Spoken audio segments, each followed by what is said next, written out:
Jesus te chama e tu não vens, pra onde vais então? Voltas pro mundo e tudo que contém, mas voltas triste como ninguém. Porque voltar pro frio gelado que destrói e abandonar os braços de amor do Pai, porque insistir no que te faz tão mal, no que te rouba a paz.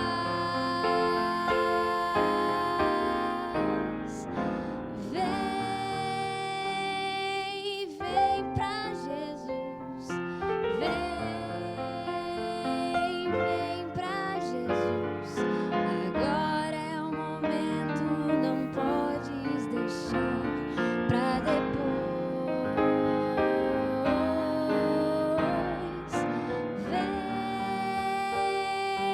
Vem pra Jesus. Vem pra Jesus.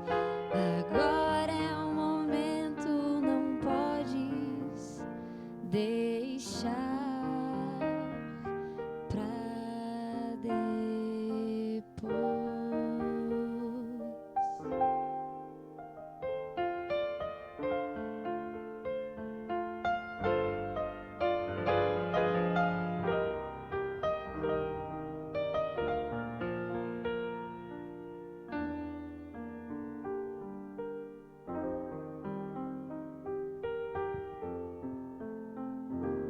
Quando Jesus te chama e tu não vens, pra onde vais então? Voltas pro mundo e tudo que contém, mas voltas triste como ninguém. Junto de Cristo existe sempre um bom lugar, onde calor e abrigo podes encontrar, e onde a vida pode retomar sua força e seu vigor.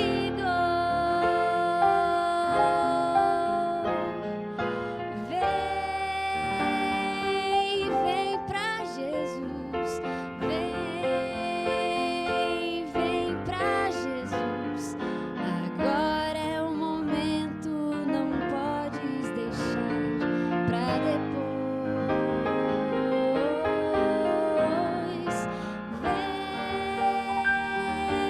Vem pra Jesus.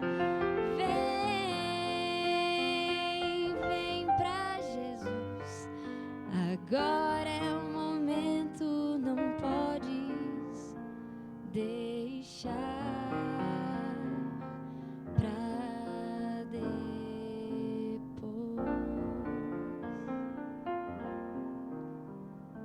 Quando Jesus te chama e tu não vens, pra onde vais então? Amém.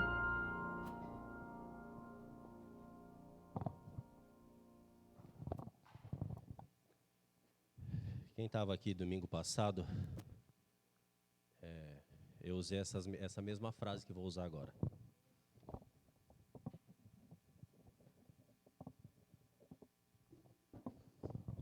O Ministério Jovem proporcionou para mim um monte de amigos.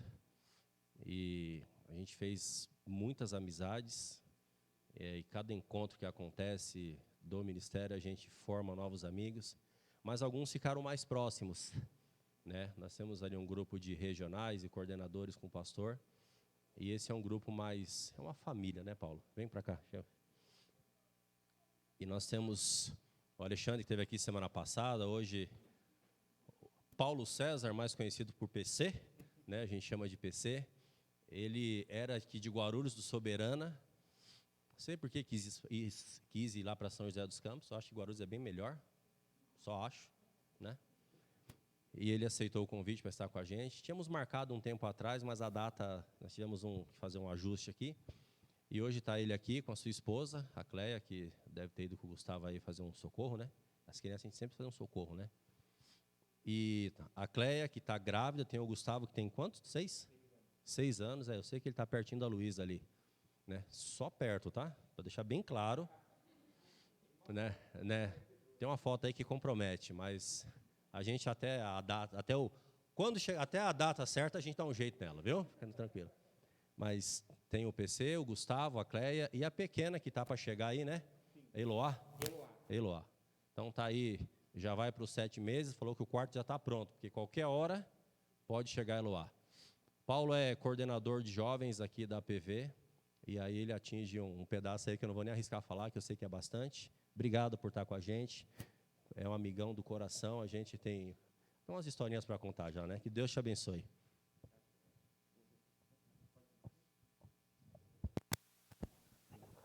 Oi. Microfone com cabo nunca erra, né? Muito bem. Com licença, deixa eu tirar minha máscara aqui, gente. Bom dia. Tudo bem com vocês? Que bom. Eu vou pedir licença para eu tomar um gole d'água aqui, rapidinho.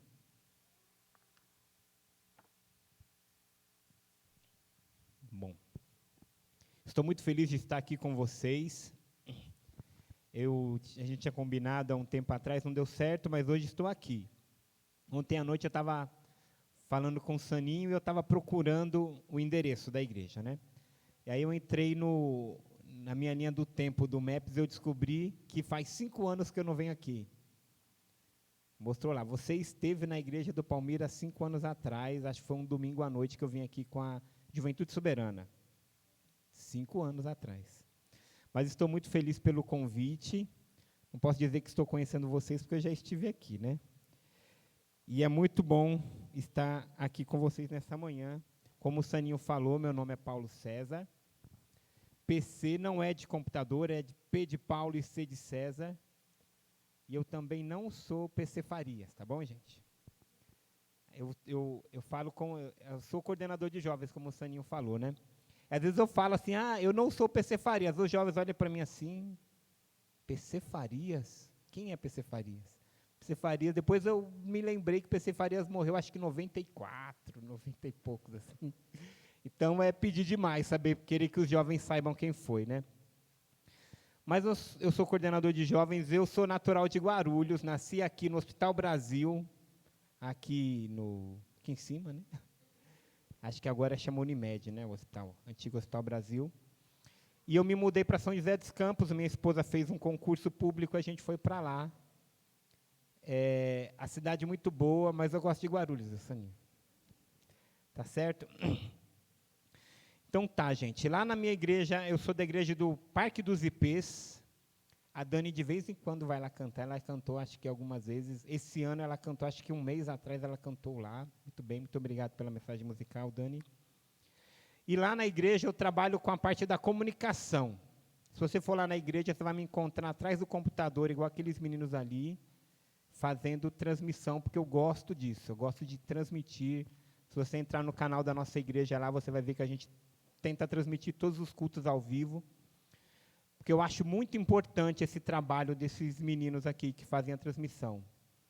Porque outras pessoas têm a oportunidade de ver, de ter contato com a palavra de Deus. Eu sempre falo isso, eu tenho alguns amigos lá na empresa, e eles são de várias cidades, de São Paulo e do Brasil também. E eles nunca vão ter oportunidade, talvez tenham, né, mas dificilmente eles vão ter oportunidade de ir na minha igreja lá em São José. Mas eu passo o link para eles e quando eu prego eles assistem. Depois eles falam, gostei do que você falou, foi legal. Eu não entendi isso, não entendi aquilo, mas pessoas que jamais viriam na igreja, eles têm a oportunidade de assistir por meio da internet. Então, apoiem esses meninos, apoiem o trabalho, sigam os canais da igreja, compartilhem. É muito importante a maneira da gente compartilhar a palavra de Deus para que Cristo volte o mais brevemente possível. Hoje eu escolhi um tema legal para falar para vocês, eu considero importante, sobre um profeta que ele é considerado profeta menor. Sabe que tem os profetas maiores e os profetas menores. Você sabe que os profetas menores, eles são chamados assim porque eles têm abaixo de 1,70 m, né? Eu tenho 1,71 m, então eu estou no limite ali, então, profetas menores. Lógico que eu estou brincando, né, gente? Não é porque ele tem abaixo de 1,70 m que ele é profeta menor. É porque ele tem abaixo de 1,50 m. Aí sim, aí ele é um profeta menor. É lógico que não, né? Falando sério, ele é profeta menor porque os livros deles são menores. Eles escreveram menos. Hoje nós vamos falar a respeito de Joel, o livro de Joel. O livro de Joel, por exemplo, tem apenas 3 capítulos. Comparado com Ezequiel, Isaías, Jeremias, ou até Daniel, que escreveram muito mais, sim, dá para considerar ele como um profeta menor. Ele escreveu apenas 3 capítulos. Por exemplo, o livro de Isaías tem 66 capítulos. Veja a diferença, né? E nesta manhã nós vamos estudar um pouquinho sobre o livro de Joel. O livro de Joel, ele começa, não sei se você já teve a oportunidade de ler o livro de Joel, ele começa falando de uma terrível praga de gafanhotos que cobriram e devoraram as lavouras. E quando eu lia o livro de Joel e pensava, como é que funciona essa praga de gafanhotos, eu não conseguia imaginar, até que o ano passado a gente viu, né? Uma praga de gafanhotos vindo da Argentina para o Brasil. Eu não sei se vocês tiveram a oportunidade de ver um vídeo, alguma coisa na TV, mas se você não viu, quando chegar em casa você coloca lá no navegador, no YouTube, e procura lá.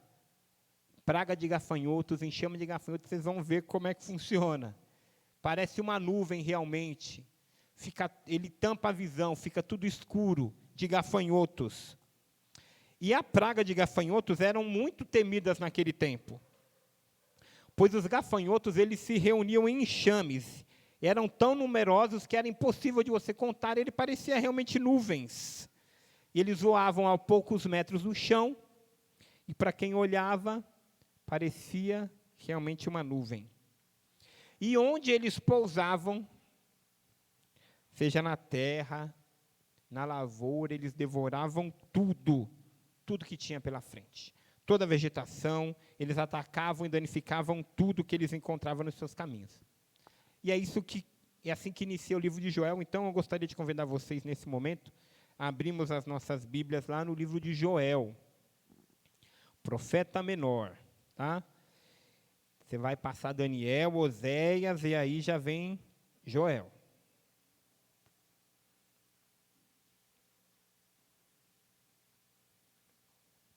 Vamos ler aqui os 4 primeiros versos.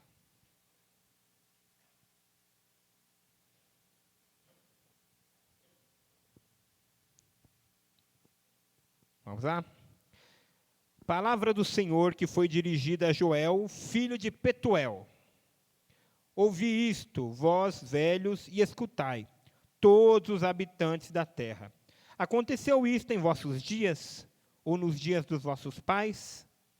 Narrai isto a vossos filhos, e aos vossos filhos façam a seus filhos os filhos destes, a outra geração. O que deixou o gafanhoto cortador, comeu o gafanhoto migrador. O que deixou o migrador, comeu o gafanhoto devorador. O que deixou o devorador, comeu o gafanhoto destruidor. Somente isso por enquanto. Alguns estudiosos, eles tratam como 4 pragas. 4 pragas seguidas de gafanhoto. 4 pragas seguidas e diferentes, né? Então, primeiro veio o gafanhoto cortador, depois veio o gafanhoto migrador, depois veio o gafanhoto devorador e, para finalizar, o gafanhoto destruidor. Muito bem, Gustavo. Joel, ele relata nos versos seguintes que os gafanhotos tinham dentes como de leão. E eles devoravam tudo que tinham, até a casca. Até a casca. E ele continua mostrando, se você acompanhar nos versos seguintes, mostrando um cenário de total destruição deixado pelos gafanhotos. Um cenário de total destruição deixado pelos gafanhotos.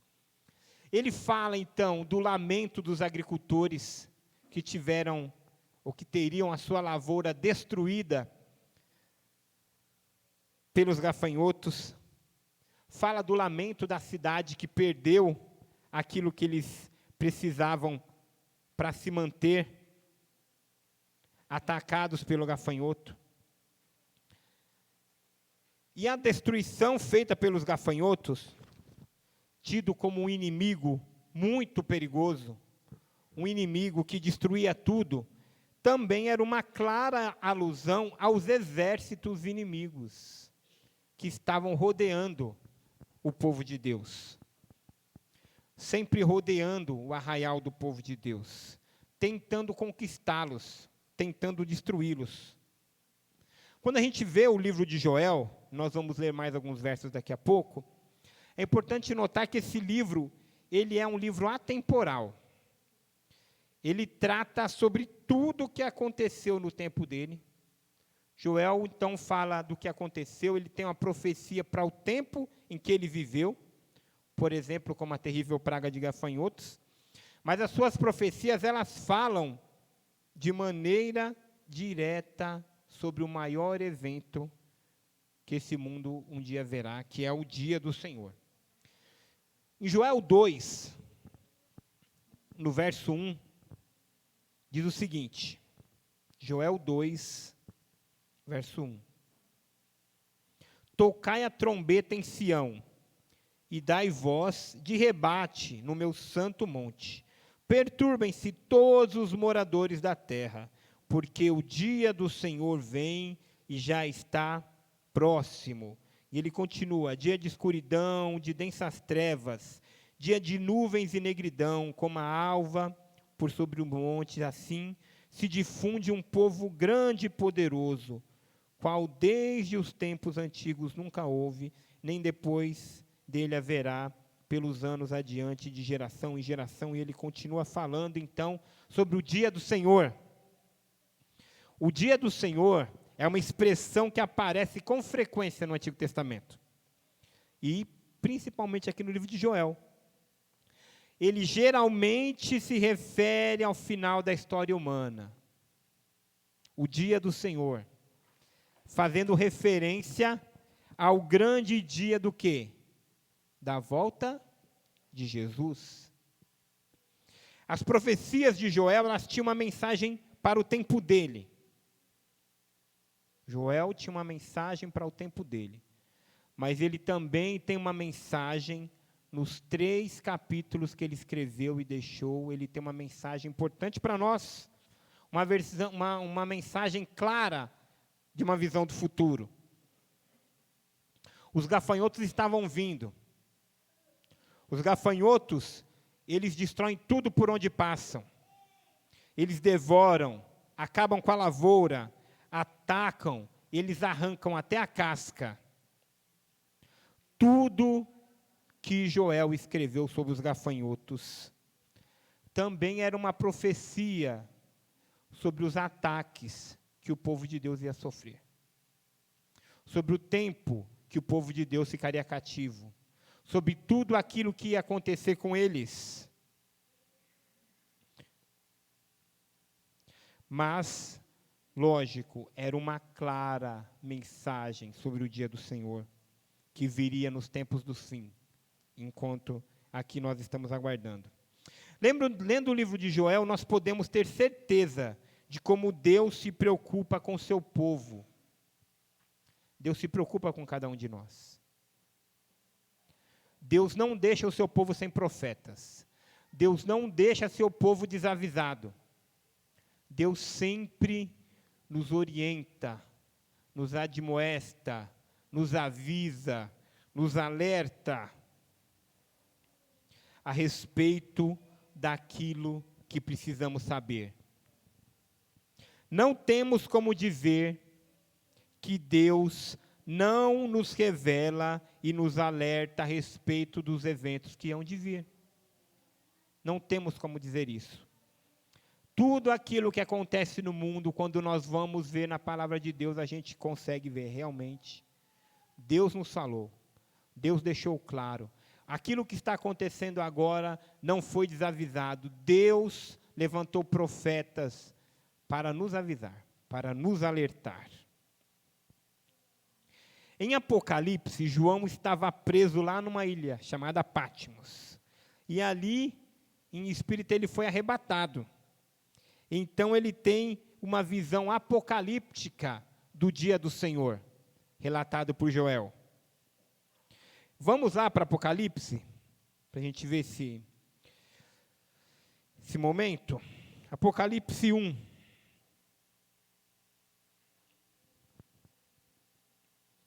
Apocalipse, capítulo 1, versos 9 e 10. Apocalipse 1, o último livro da Bíblia, versos 9 e 10.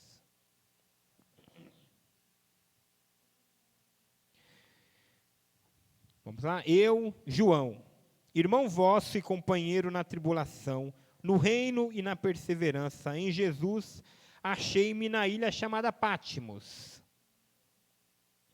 por causa da palavra de Deus e do testemunho de Jesus. Achei-me em espírito no dia do Senhor, e ouvi por detrás de mim grande voz, como de trombeta, dizendo: o que vê, escreve em livro, e manda 7 igrejas, Éfeso, Esmirna, Pérgamo, Tiatira, Sardes, Filadélfia e Laodiceia. Veja como a linguagem que João usou, do dia do Senhor, do grande estrondo, da trombeta, é a mesma linguagem usada por Joel. A mesma linguagem usada por Joel no seu livro, escrita muito, mas muito antes de João. João então começa a descrever no livro a respeito do dia do Senhor, como foi relatado por Joel. Agora João fazendo uma alusão ao tempo do fim. Então ele começa, depois de ter sido arrebatado em visão, ele começa então, passando pelas 7 igrejas do Apocalipse. Depois ele vai avançando para os 7 selos. Ele vai avançando então para as 7 trombetas. E os demais eventos que culminam com o tão aguardado dia do Senhor, que conhecemos como a volta de Cristo. Se você confia no Senhor, se você acredita, se você está aqui na igreja, é porque você tem a expectativa do grande dia do Senhor. Qual o nome da nossa igreja? Igreja Adventista do 7º dia. Aqueles que aguardam o advento de Jesus. Não existe um outro motivo para estarmos aqui, a não ser aguardar o dia em que Jesus vai voltar a esse mundo e nos tirar de tudo aquilo que estamos sofrendo agora. Se você confia no Senhor, a expectativa por esse grande dia deve encher seu coração de esperança. Pois nessa ocasião, todos aqueles que forem fiéis estarão reunidos com o Senhor e receberão a sua recompensa. Amém? Isso vai acontecer no dia do Senhor. Eu estou dando uma ênfase no dia do Senhor, porque nós estamos nos aproximando desse dia. João relatou lá tudo aquilo que aconteceu, fazendo uma alusão ao dia do Senhor, dizendo que seria um dia terrível. Terrível para quem? Terrível para quem? Terrível para o ser humano, mas um dia glorioso para aqueles que aguardam a volta de Jesus. um dia glorioso para aqueles que aguardam aquele que há de vir. A vida de Jesus se aproxima, e quando nós vemos a Bíblia em Mateus 24, 36, vocês não precisam abrir, o próprio Jesus nos ensina que naquele dia e hora ninguém sabe. O dia e a hora do dia do Senhor, ninguém sabe. Porém, a única certeza que eu tenho é que os sinais proféticos que nos revelam esse dia estão se cumprindo cada dia mais, um a um. E nós podemos ver no mundo que estamos vivendo agora, nesse momento. A maioria do pessoal aqui está de máscara, porque estamos vivendo uma pandemia. Algo que a gente jamais poderia imaginar. Eu lembro que a gente pode falar até o início de 2020. Eu ficava lembrando e pensando, puxa vida, como será que foi a gripe espanhola? Como que morreram 5 milhões de pessoas? Não, na verdade foi 50 milhões de pessoas. Como que morreu tanta gente? Como é que era viver numa pandemia? E nem imaginava que a gente ia passar por isso.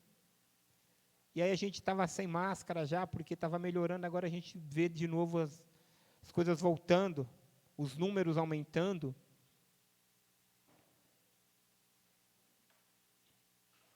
A única certeza que eu tenho é que os sinais proféticos continuam se cumprindo, um a um. E nos revelam que esse dia está próximo da volta de Jesus, próximo da volta de Jesus. Jesus profetizou há 2.000 anos atrás, quase 2.000 anos atrás, o que está lá em Mateus 24, 14, diz o seguinte: e será pregado o evangelho, vocês conhecem esse verso, e será pregado este evangelho do reino por todo o mundo, para testemunho a todas as nações, então virá o fim.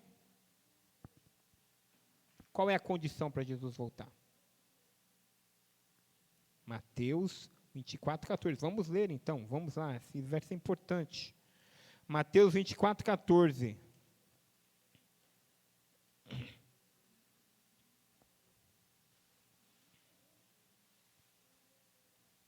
Mateus 24, 14. E será pregado este evangelho do reino por todo o mundo para testemunho de todas as nações. Não é só Guarulhos, não é só o Brasil, não é só determinada igreja, é para todo o mundo, e então virá o fim. O que será o fim? O fim é uma alusão ao grande dia do Senhor. O fim é o dia da volta de Jesus, onde será o fim daquilo que nós entendemos como a história do mundo, onde coisas novas serão feitas. E isto está se cumprindo, portanto, o dia do Senhor está próximo. Quando eu falo da comunicação, do poder da internet, de pregação, de mandar, dessa é a maneira de que nós temos de espalhar cada vez mais o evangelho, para que se cumpra o que está escrito em Mateus 24, 14. Será pregado esse evangelho a todo mundo. Nós somos a Igreja Adventista do Sétimo Dia. Você sabe quantos membros tem na igreja? Mundial? Mais ou menos assim? Alguém dá um chute? Não é possível. Dá um chute, gente. 10. Damos mais de 20 milhões de membros. É bastante, não é? O Brasil talvez seja um dos países que existem mais adventistas no mundo. Sabe quantos habitantes tem no mundo? 7,6,5 bilhões. Bilhões. Nós não somos nem 1% da população. Se esse trabalho fosse destinado única e exclusivamente à Igreja Adventista do Sétimo Dia para pregar o Evangelho aos 7,5 bilhões, nós teríamos um trabalho muito árduo e difícil. Mas a Bíblia é clara. E se tem uma coisa que eu tenho certeza que não falha, é a palavra de Deus. E se ela está dizendo que será pregado este evangelho, é porque será pregado. Talvez a gente não tenha pernas para isso, esses 20 milhões. Mas existem as tecnologias, as maneiras de pregar o evangelho. Então, eu tenho certeza que será pregado, como a Bíblia diz, eu acredito na Bíblia. Será pregado esse evangelho a todas as nações. E então, virá o fim.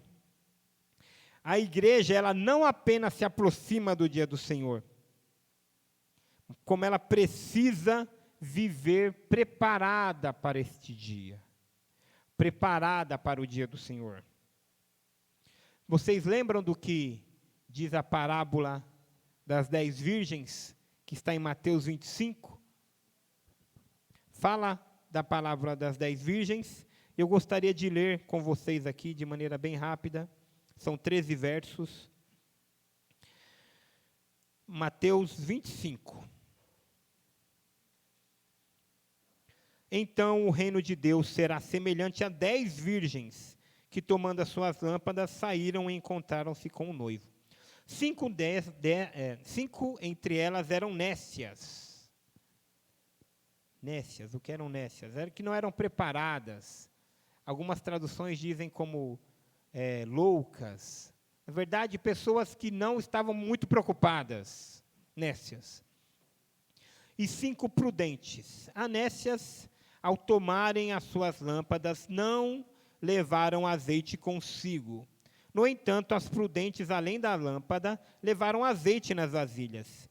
E, tardando o noivo, foram todas tomadas de sono e adormeceram.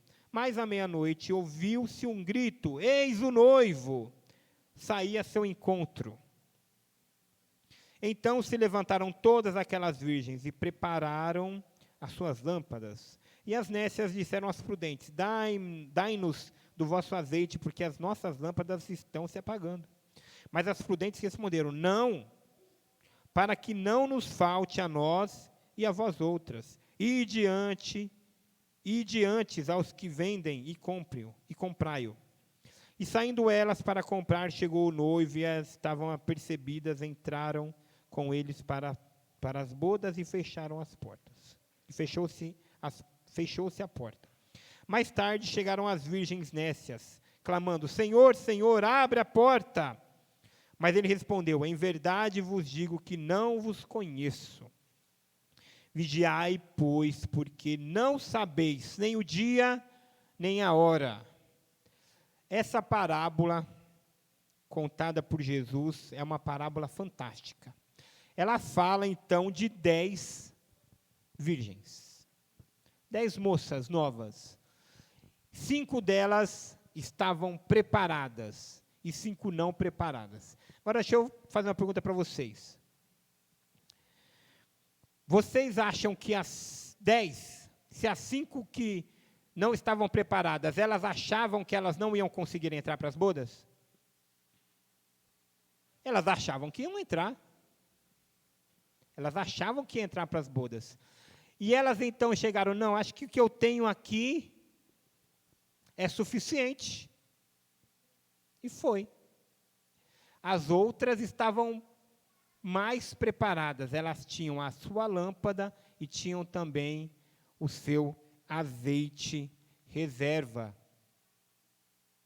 Quando nós estamos falando das 10 virgens, falando para vocês, como igreja, as 10 virgens fazem parte do mesmo grupo ou não? Sim.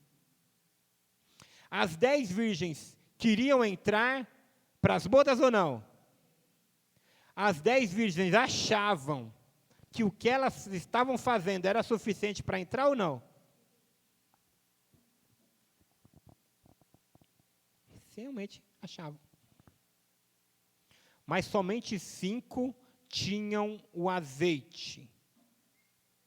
O azeite, muitas vezes na Bíblia, ela é representada como o Espírito Santo, suficiente para entrar nas bodas. Deixa eu te fazer uma pergunta aqui. Elas poderiam compartilhar o azeite? Poderiam? Poderia, se elas quisessem, elas poderiam. Poderiam pegar um azeite de uma e colocar na outra lá. Só que não é isso que Jesus estava falando. Jesus estava falando sobre preparo. Jesus estava falando sobre o Espírito Santo. Jesus estava falando sobre como você está preparado para aquele dia. Se na minha casa moro eu e minha esposa, não é o azeite dela que vai me levar. O azeite dela vai levar ela. O azeite do meu filho vai levar o meu filho. O azeite deles não vai me levar para o céu. Todos nós precisamos estar preparados. A última vez que eu falei disso com meu filho falou assim, mas mãe, dá um pouquinho do seu azeite para o meu pai. Mas é essa realmente a mensagem que Jesus queria passar. Nós temos que nos preparar, cada um com o seu próprio azeite. Aquele que tem a lâmpada pode achar que vai entrar no céu, mas às vezes ele não está se preocupando com o seu preparo de verdade. E é isso que Joel, isso que João está falando para a gente, para nos prepararmos, porque nem o dia nem a hora nós sabemos. O noivo pode chegar, a gente pode estar sem azeite, porque a gente imaginou que o azeite que a gente tinha era suficiente, mas a gente não sabe.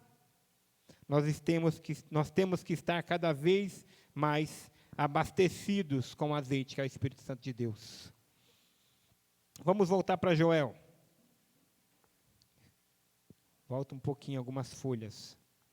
Vamos seguir Joel 2, 28 e 29. Joel 2, 28 e 29.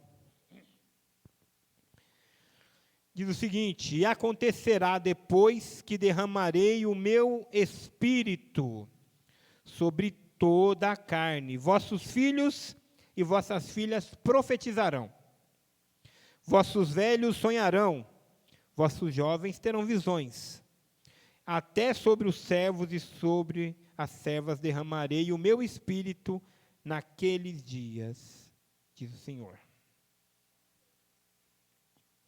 Deus nos dá aquilo que nós precisamos como preparo. O dia do Senhor, como relatado por Joel, será terrível, terrível para aqueles que não se prepararam. Terrível, como gafanhotos devoradores, com dentes de leão, que comem e mordem e arrancam até a casca. Mas será um dia glorioso para aqueles que aceitarem a mensagem da salvação. Amém? Então você pode me perguntar, mas o que é então a mensagem da salvação? E eu gostaria de finalizar aqui com 3 versos, para nós concluirmos e mostrar o que é a mensagem da salvação que nós estamos falando aqui nessa manhã. Primeiro está em João 3,16. Vamos lá. João 3,16.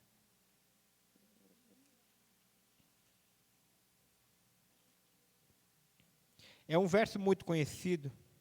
Provavelmente você sabe ele de cor. Porque Deus amou o mundo de tal maneira que deu o seu Filho unigênito para todo aquele que nele crê, para que todo aquele que nele crê não pereça, mas tenha a vida eterna. Primeiro verso que fala sobre a mensagem da salvação. Nós temos que crer, porque Deus amou o mundo e deu o seu Filho. Todo aquele que crê no Filho de Deus, ele o quê? Ele não vai perecer.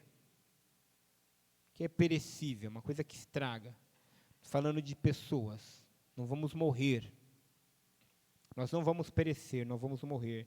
Nós vamos ter a vida eterna. Qual é a condição? Crer no Filho de Deus. O Filho unigênito de Deus. Quem é o Filho unigênito de Deus? Jesus.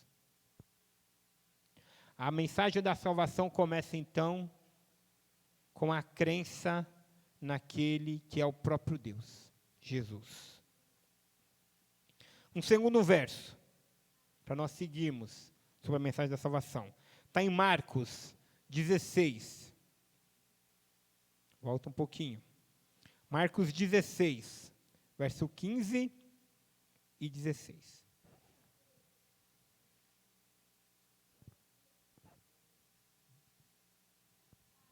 Marcos 16, 15 e 16. E disse-lhes: ide por todo o mundo e pregai o evangelho a toda a criatura. Quem crê e for batizado será salvo. Quem, porém, não crer, será condenado. Primeiro verso de João 3,16 falava sobre crer e aceitar Jesus, para que não pereçamos e que tenhamos a vida eterna. O segundo verso fala sobre ide e pregar o evangelho a todo mundo, e quem crê e for o quê? Batizado, será salvo. Quem não crer, porém, será condenado. Crer em Jesus, ser batizado. E o último verso está em João, em Apocalipse, que foi escrito por João 3. Apocalipse 3, verso 20.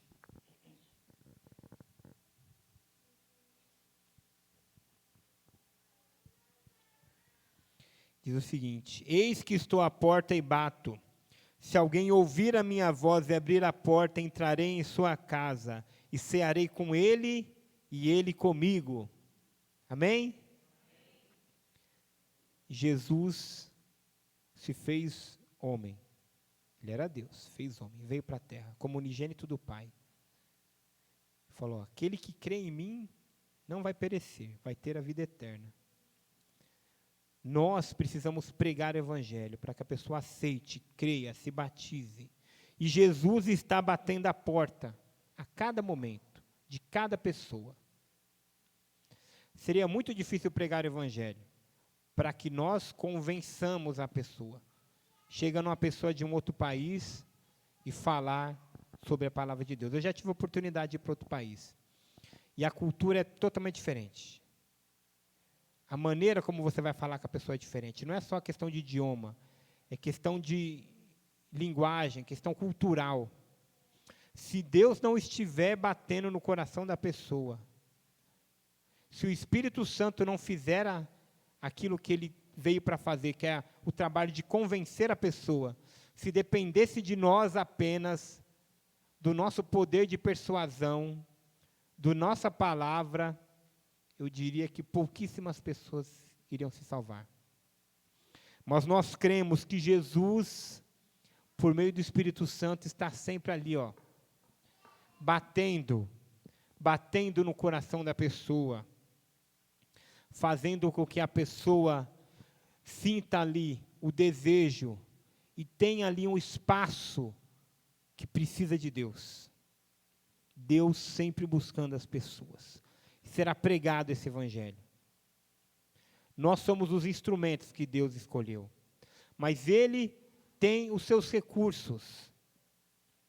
Tem o poder do Espírito Santo que vai à nossa frente, que vai batendo o coração da pessoa, que vai já de maneira especial convertendo a pessoa para que a gente somente chegue e leve aquilo que ela precisa ouvir.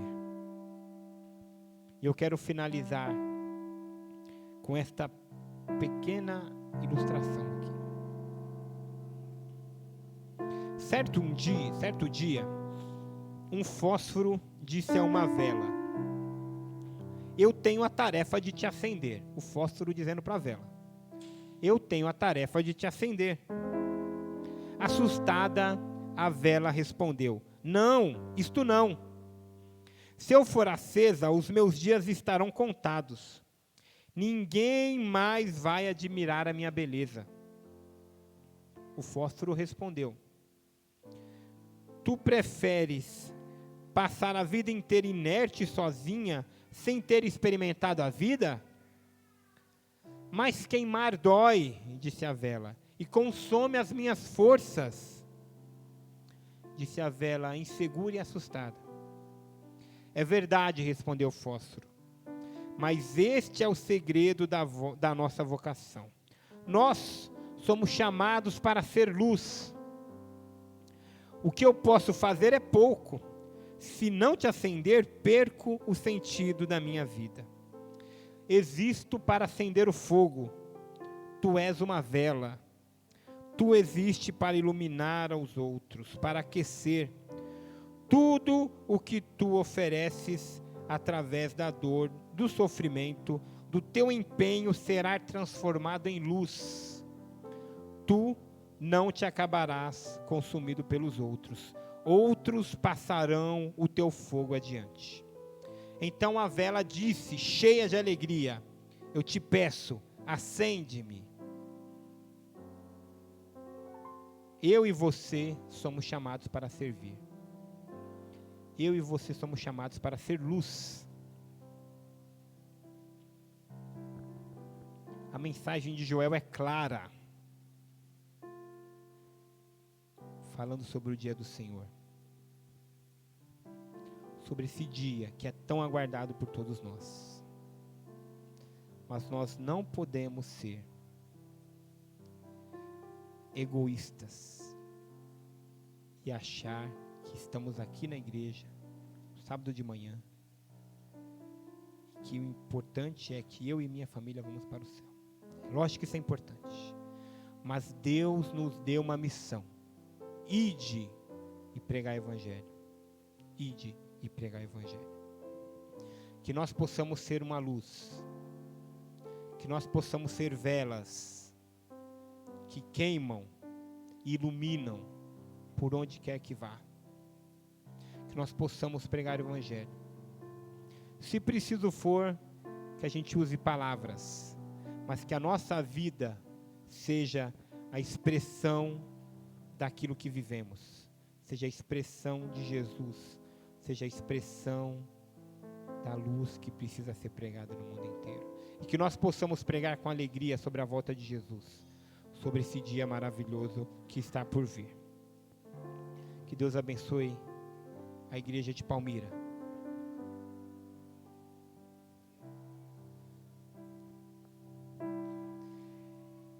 Eu gostaria de convidar a igreja agora, nesse momento, a cantarmos um hino especial. Depois do hino, eu gostaria de orar com vocês.